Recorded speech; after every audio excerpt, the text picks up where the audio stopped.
आज का पहला प्रश्न है कि निम्नलिखित में से कौन कानपुर षड्यंत्र केस जो 1924 में हुआ था में सजा नहीं हुई थी। ऑप्शन है श्रीपद अमृत डांगे, मुजफ्फर अहमद, मानवेंद्र नाथ राय या फिर शौकत उस्मानी। जिसका सही जो आंसर है वो आपका है मानवेंद्र नाथ राय। सी ऑप्शन इसका सही है, क्योंकि भारत में साम्यवादी पार्टी की स्थापना की दिशा में प्रयासरत नेताओं को 1924 में सरकार ने गिरफ्तार कर उन पर कानपुर षड्यंत्र के तहत मुकदमा चलाया था।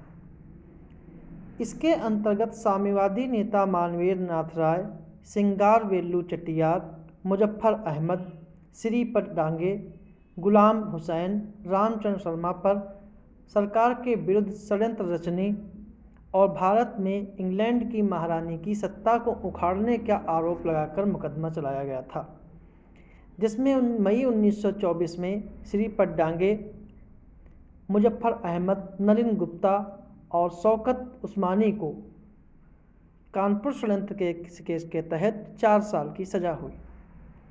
अगला प्रश्न है, निम्नलिखित में से कथनों पर विचार कीजिए कि कैबिनेट मिशन वर्ष 1946 ने मुस्लिम लीग की पाकिस्तान की मांग को स्वीकार कर लिया था, और दूसरा है मुस्लिम लीग ने संविधान सभा के लिए आयोजित चुनावों में तो प्रतिभाग किया परंतु संविधान सभा में शामिल होने से इनकार किया।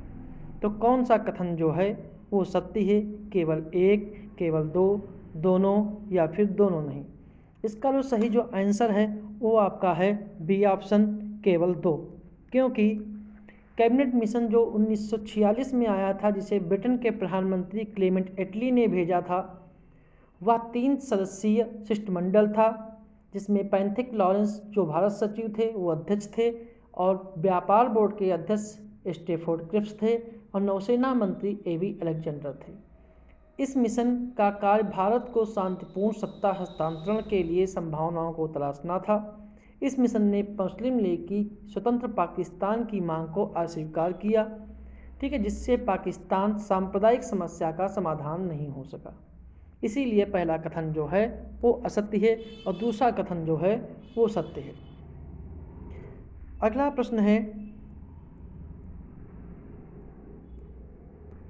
कि भारत को भगवान के भरोसे छोड़ दो, यदि यह असंभव हो तो अराजकता के भंवर में छोड़ दो। भारत में अंग्रेजी सरकार के लिए उपरोक्त कथन किसका है? जवाहरलाल नेहरू, माउंटबेटन, महात्मा गांधी या फिर सरदार पटेल। इसका जो सही जो आंसर है वो आपका है सी ऑप्शन, महात्मा गांधी। क्योंकि गांधी जी ने हरिजन पत्रिका में जो ये वाक्य जो लिखा है, या उन्होंने हरिजन पत्रिका में लिखा और कहा कि भारत को भगवान के भरोसे छोड़ दो, यदि असंभव हो तो या संभव हो तो अराजकता के भंवर में छोड़ दो। यह कथन जो है गांधी जी ने 7 जून 1942 को कहा था, और साथ में ये कहा कि हमें अपनी आज़ादी के लिए लड़ना होगा, आज़ादी आकाश से नहीं टपकेगी। इसी संदर्भ में 14 जुलाई 1942 को वर्धा में कांग्रेस कार्य समिति की बैठक में भारत छोड़ो आंदोलन का प्रस्ताव पारित किया गया, और भारत छोड़ो प्रस्ताव को जवाहरलाल नेहरू ने पेश किया था और इसे समर्थन वल्लभ भाई पटेल ने दिया था। 8 अगस्त 1942 को भारत छोड़ो आंदोलन शुरू हुआ, जिसे अगस्त क्रांति भी कहते हैं। इसी आंदोलन में गांधी जी ने करो या मरो का नारा दिया था। अगला प्रश्न है, कृषि से संबंधित रॉयल कमीशन की स्थापना की गई 1928 में, 1931 में, 1930 में या 1925 में। इसका सही जो आंसर है वो आपका है ए ऑप्शन, 1928 में। रॉयल कमीशन की स्थापना जो है वो 1928 में की गई।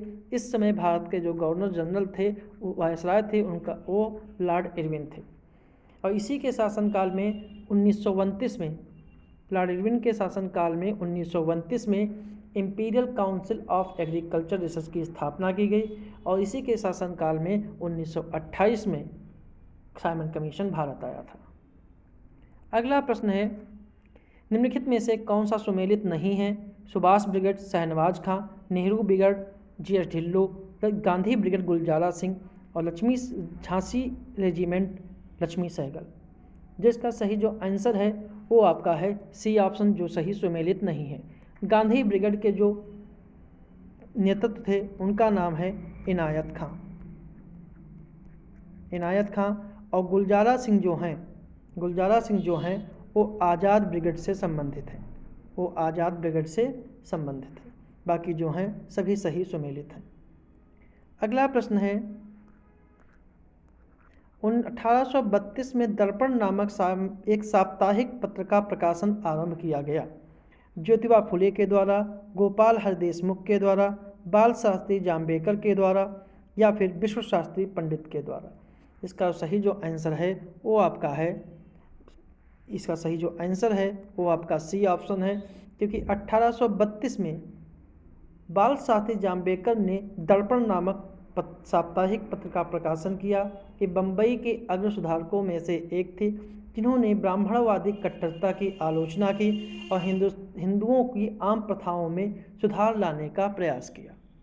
अगला प्रश्न है निम्नलिखित युद्धों में उनके कालक्रम के अनुसार व्यवस्थित कीजिए। प्रथम आंग्ल मैसूर युद्ध, प्रथम आंग्ल सिख युद्ध, प्रथम आंग्ल मराठा युद्ध। तो इनका कौन कौन सा जो है वो सही सुमेलित है। इसका जो प्रथम आंग्ल मैसूर युद्ध जो है वो 1766 से लेकर 1769 तक चला। प्रथम आंग्ल जो सिख युद्ध है, मराठा युद्ध है, वह 1775 से लेकर 1782 तक चला। और प्रथम आंग्ल मराठा युद्ध जो है वो 1845 से लेकर 1846 तक चला।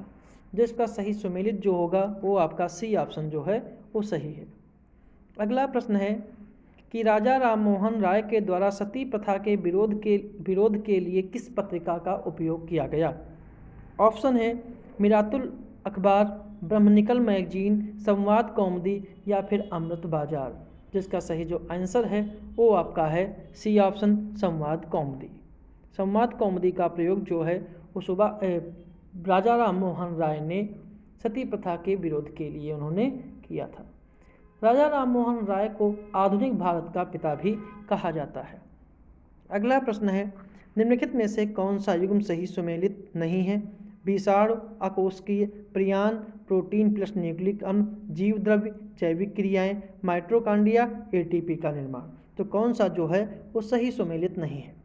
इसका सही जो आंसर है वो आपका है बी ऑप्शन, प्रियान जो है प्रोटीन न्यूक्लिक अम्ल नहीं होते हैं, क्योंकि न्यूक्लिक अम्ल जिनमें केवल ऐसे रोग जिनमें केवल प्रोटीन होता है और उसमें न्यूक्लिक अम्ल नहीं पाया जाता है उसी को प्रियान कहते हैं। ठीक है। और इसकी खोज जो है स्टैनले प्रूनिसर ने की। स्टैनले प्रूनिसर प्रूसिनर ने की थी। अगला प्रश्न है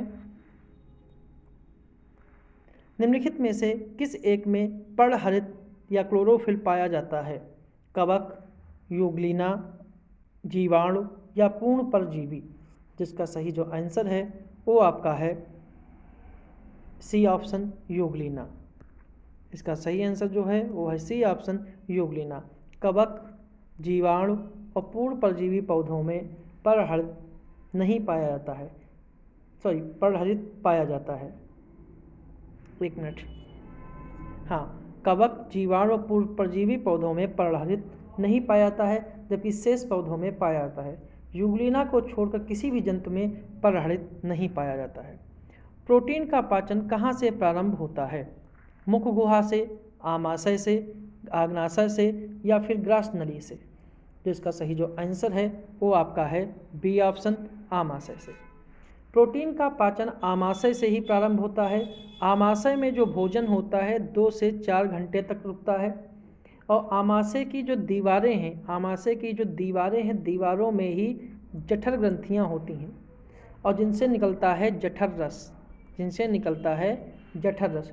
जठर रस की जो प्रकृति होती है वह अम्लीय होती है। जठर रस की प्रकृति जो है वह अम्लीय होती है और यहाँ पेप्सिन जो पेप्सिन एंजाइम है वह भोजन के प्रोटीन को पेप्टोन में और पॉलीपेप्टाइड में बदल देता है। और रेनिन जो होता है दूध की विलेय प्रोटीन को ठोस अविलेय दही में बदल देता है।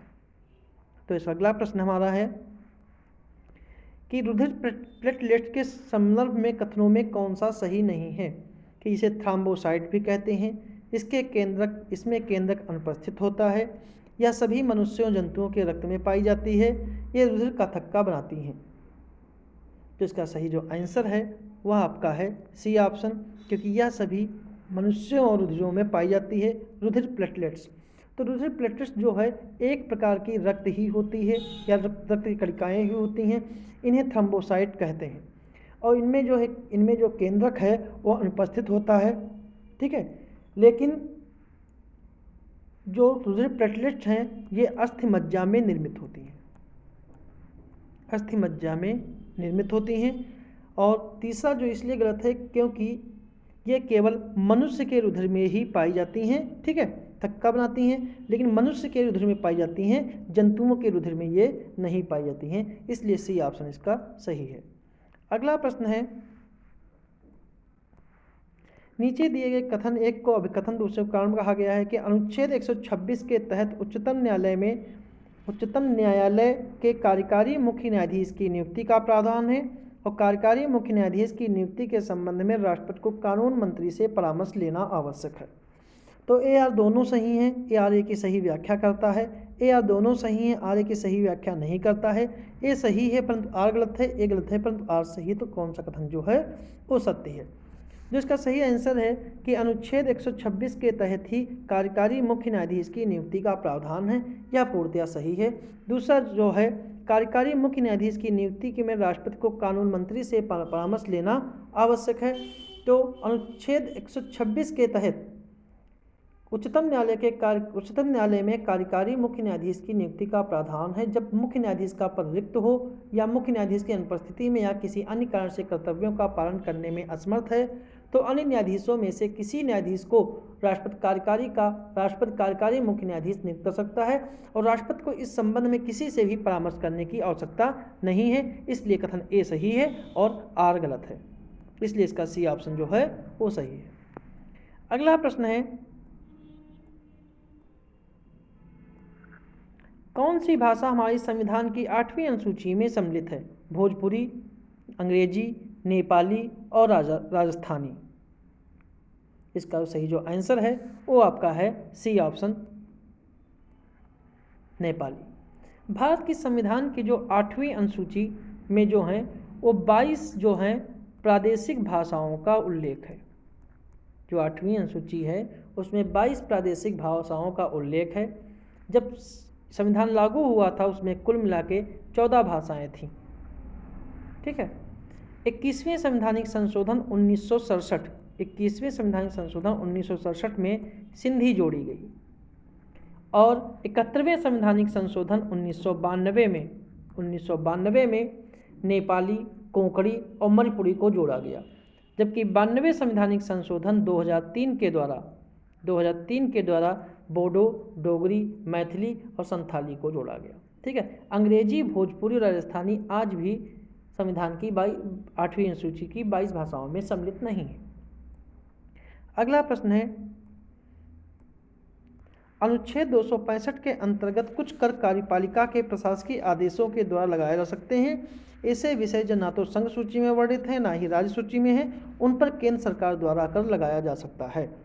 केवल एक सही है, केवल दो, दोनों या दोनों नहीं। इसमें हमें असत्य कथन जो चुनना है, ठीक है। तो इसका सही जो आंसर है वो आपका है केवल एक। जो असत्य है वो केवल एक है, क्योंकि अनुच्छेद 265 के अनुसार कोई भी कर विधि के प्राधिकार से ही लगाया जाएगा, अन्यथा वह नहीं लगाया जाएगा। यह केवल विधानमंडल के द्वारा ही लगाया जा सकता है, विधानमंडल के द्वारा ही लगाया जा सकता है, ना कि किसी कार्यपालिका या प्रशासकीय आदेशों के द्वारा। यह भी जान लेना जरूरी है कि अनुच्छेद 265 कर लगाने का प्रतिषेध करता है, शुल्क लगाने का नहीं, क्योंकि कर का एक सामान्य भार होता है, यह लोक प्रयोजन के लिए अनिवार्य धन की वसूली होती है, जबकि शुल्क जो है वो किसी भी सेवा के बदले लगाया जाने वाला धन है। मतलब कि अगर कर लगेगा तो बिना किसी कानून के नहीं लग सकता है, और जबकि शुल्क है वो राज्य सरकार, वो विधानमंडल की मंजूरी के बगैर भी लगाया जा सकता है। अगला प्रश्न है, धन विधेयक के संबंध में कौन सा कथन असत्य है? कि धन विधेयक सिर्फ अनुच्छेद 110 में निर्दिष्ट विषय आते हैं। धन विधेयक को राज्यसभा में पेश नहीं किया जा सकता। प्रत्येक धन विधेयक वित्त विधेयक होता है। धन विधेयक को राष्ट्रपति पुनर्विचार के लिए वापस लौटा सकता है। तो इसका सही जो आंसर है वो आपका है डी ऑप्शन, क्योंकि धन विधेयक को राष्ट्रपति पुनर्विचार के लिए वापस लौटा सकता है। यह गलत है, क्योंकि धन विधेयक को राष्ट्रपति पुनर्विचार के लिए वापस लौटा नहीं सकता, क्योंकि उसे उसकी पूर्व अनुमति से ही लोकसभा में प्रस्तुत किया जाता है। इसलिए अन्य कथन सही हैं, यही कथन गलत है। अगला प्रश्न है, निम्नलिखित कथनों पर विचार कीजिए कि राज्यों में विधान परिषद की स्थापना उन्मूलन का अधिकार अनुच्छेद 169 के तहत संसद को है। इसके लिए संसद को संविधान संशोधन की आवश्यकता होती है, केवल एक, केवल दो, दोनों या फिर दोनों नहीं। इसका सही जो आंसर है वो आपका है सही केवल एक, क्योंकि पहला कथन ही सही है, दूसरा कथन गलत है। क्योंकि राज्यों में विधान परिषद की स्थापना का या उन्मूलन का अधिकार 169 के तहत संसद को है। यदि संबंधित राज्य की विधानसभा अपनी कुल सदस्य संख्या के बहुमत तथा उपस्थित एवं मतदान करने वाले सदस्यों के 2/3 बहुमत से इस आशय का प्रस्ताव पारित कर देती है, तो संसद साधारण कानून बनाने की प्रक्रिया से ही विधानसभा को स्थापित कर सकती है, विधान परिषद को स्थापित कर सकती है और उसे उन्मूलित भी कर सकती है। जबकि दूसरा कथन है वो गलत है। अगला प्रश्न है, राष्ट्रपति शासन के विषय में कौन सा कथन असत्य है? पहला है, इसकी उद्घोषणा राज्य के संवैधानिक तंत्र के विफल हो जाने पर की जाती है। इसके तहत उद्घोषणा का संसद द्वारा दो माह के भीतर अनुमोदन किया जाना आवश्यक है। तीसरा है, इसके तहत उद्घोषणा को 6 माह पर पुनः अनुमोदित करके अनिश्चित काल तक बढ़ाया जा सकता है और राष्ट्रपति शासन उद्घोषणा संसद के साधारण बहुमत के द्वारा अनुमोदित की जाती है। जो इसका सही जो आंसर है वो है आपका सी ऑप्शन, कि सी ऑप्शन जो है वो गलत है। सी ऑप्शन जो है वह गलत इसलिए है क्योंकि राष्ट्रपति शासन जो है अनिश्चित 6 माह की घोषणा पर अनुमोदित करने के बाद अनिश्चित काल तक इसे बढ़ाया नहीं जा सकता। इसको अधिकतम जो है वो 3 वर्ष तक ही बढ़ाया जा सकता है, ना कि अधिकतम से। अगला प्रश्न है, उच्चतम न्यायालय के परामर्शदात्री क्षेत्राधिकार के में अंतर्गत कौन है? कि सभी संवैधानिक मामलों में प्रधानमंत्री को सलाह देना, विधिक मामलों में प्रधानमंत्री को सलाह देना, सार्वजनिक महत्व के कानूनी या तथ्यात्मक मामलों में राष्ट्रपति को सलाह देना, या फिर इनमें से कोई नहीं। क्वेश्चन नंबर 19, जिसका सही जो आंसर है वो आपका है सी ऑप्शन, सार्वजनिक महत्व या कानूनी अथवा तथ्यात्मक मामलों में राष्ट्रपति को सलाह देना। राष्ट्रपति का जो सर्वोच्च न्यायालय का जो परामर्शदात्री क्षेत्राधिकार है वह अनुच्छेद 143 के तहत आता है, जिसके तहत राष्ट्रपति जो है वो सर्वोच्च न्यायालय से किसी भी मामले पर सलाह मांग सकता है। सलाह देने के लिए सर्वोच्च न्यायालय बाध्य नहीं है। अगर सर्वोच्च न्यायालय ने सलाह दी भी है तो राष्ट्रपति उसे मानने के लिए भी बाध्य नहीं है। अगला प्रश्न है, संविधान के अनुच्छेद 136 के संबंध में सत्य कथन चुनें कि यह विशेष इजाज़त से संबंधित है। इसके माध्यम से उच्चतम न्यायालय में अपील किए जाने का प्रावधान है। अपील की इजाज़त स्वयं उच्चतम न्यायालय अपने विवेकानुसार करता है, या फिर इसके सभी कथन जो हैं वो सत्य हैं। तो इसका सही जो आंसर है वो आपका है डी ऑप्शन, इसके सभी कथन जो हैं वो सत्य हैं। अगला प्रश्न है, निम्नलिखित में से किस एक के संबंध में भारत एवं अमेरिका की राजनीतिक व्यवस्थाएं समान हैं? राष्ट्रपति के पास पॉकेट वीटो की शक्ति है, उच्च सदन में कुछ सदस्य मनोनीत होते हैं, औसत शक्ति राज्यों के पास है, या फिर औसत शक्तियाँ केंद्र के पास हैं। तो कौन सा जो कथन है वो अमेरिका की राजनीतिक व्यवस्थाओं के समान है? इसका सही जो आंसर है वो आपका है ए ऑप्शन, मतलब कि राष्ट्रपति के पास भी वीटो शक्ति है, जैसे अमेरिका की है राष्ट्रपति के पास, वैसे ही भारत के राष्ट्रपति के पास है। अगला प्रश्न है, निम्नलिखित में से कौन सा एक युग्म सुमेलित नहीं है? निष्काम कर्म का उल्लेख, गायत्री मंत्र, वैदिक साहित्य, या फिर 10 राजयुद्ध का उल्लेख। तो कौन सा जो है वो सही सुमेलित नहीं है? जिसका सही जो आंसर है वो आपका है ए ऑप्शन, क्योंकि निष्काम कर्म का जो उल्लेख है वो अथर्ववेद में नहीं दिया गया है। निष्काम कर्म का सिद्धांत जो है वो गीता में मिला है। गीता के सार में मिलता है, ना कि गीता के सार का जो तत्व है निष्काम कर्म वह गीता का है और यह मिलता है यजुर्वेद में, यह यजुर्वेद में मिलता है। ठीक है। और गायत्री मंत्र जो है वो तीसरे मंडल से संबंधित है। इसके रचयिता जो हैं वो विश्वामित्र हैं और यह मंत्र जो है सूर्य देवता को समर्पित है। और वैदिक साहित्य जो है वो श्रुति नाम से जानते हैं और श्रुति का मतलब होता है सुनकर लिखा गया साहित्य। 10 राज युद्ध का है वो ऋग्वेद के 7वें मंडल में है। यह युद्ध राजा सुदास और 10 राजाओं के संघ के बीच परशुराणी नदी के तट पर लड़ा गया था और इस युद्ध में राजा सुदास विजयी रहे थे। अगला प्रश्न है, सूची 1 और सूची 2 को सुमेलित करना है। महाजनपद उनकी राजधानी से जुड़ा हुआ प्रश्न है। इसमें अंग की राजधानी जो है कि अंग की राजधानी क्या है, वज्र की क्या है, चेद की क्या है, मत्स्य की क्या है। इसका सही जो आंसर है वो अंग की जो है वो चंपा है, वज्र की जो है वो वैशाली है, चेद की जो है वो शक्तिमती है और मत्स्य की जो है वो विराटनगर है। इसलिए इसका सही जो आंसर है वो आपका है बी ऑप्शन। बी ऑप्शन इसका सही है। अगला प्रश्न है,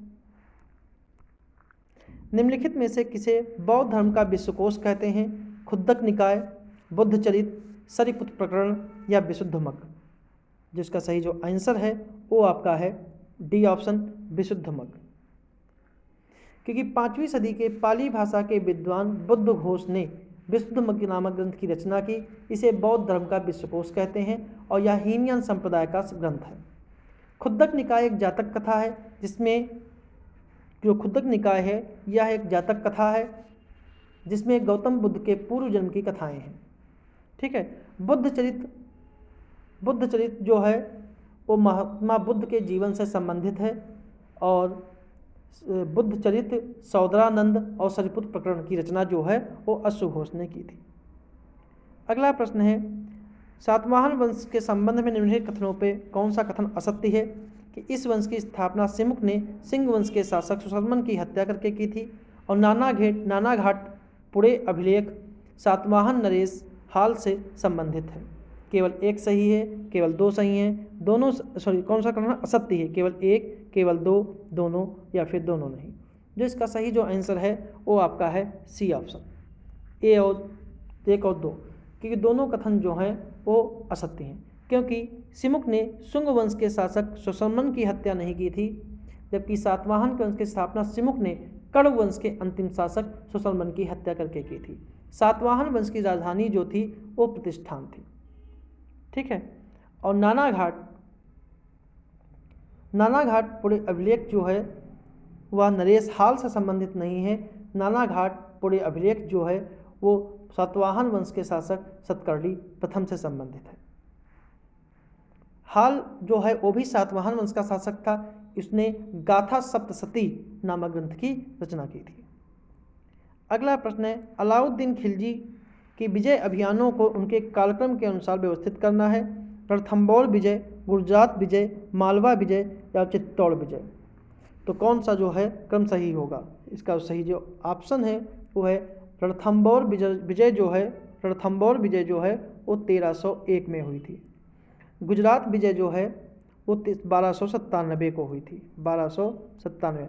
मालवा विजय 1305 में और चित्तौड़ विजय जो है वो 1303 में। तो इस प्रकार सही सुमेलित जो होगा वो आपका बी ऑप्शन होगा।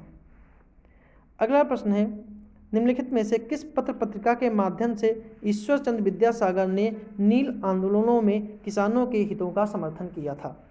सोम प्रकाश, बंगवासी, अमृत बाजार या फिर बुद्ध चरित। तो किस पत्रिका के द्वारा ईश्वरचंद्र विद्यासागर ने समर्थन किया था? इसका सही जो आंसर है वो आपका है सोम प्रकाश। सोम प्रकाश साप्ताहिक समाचार पत्र के माध्यम से ईश्वरचंद्र विद्यासागर ने नील आंदोलन में किसानों का समर्थन किया था। अगला प्रश्न है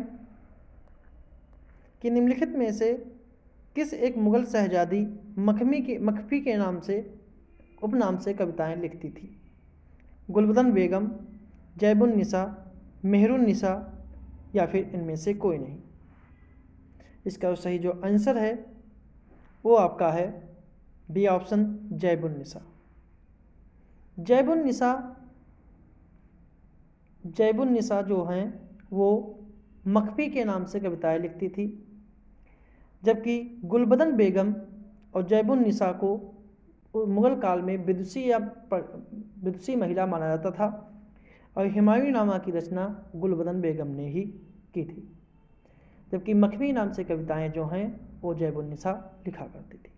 तो ये थे हमारे आज के प्रश्न।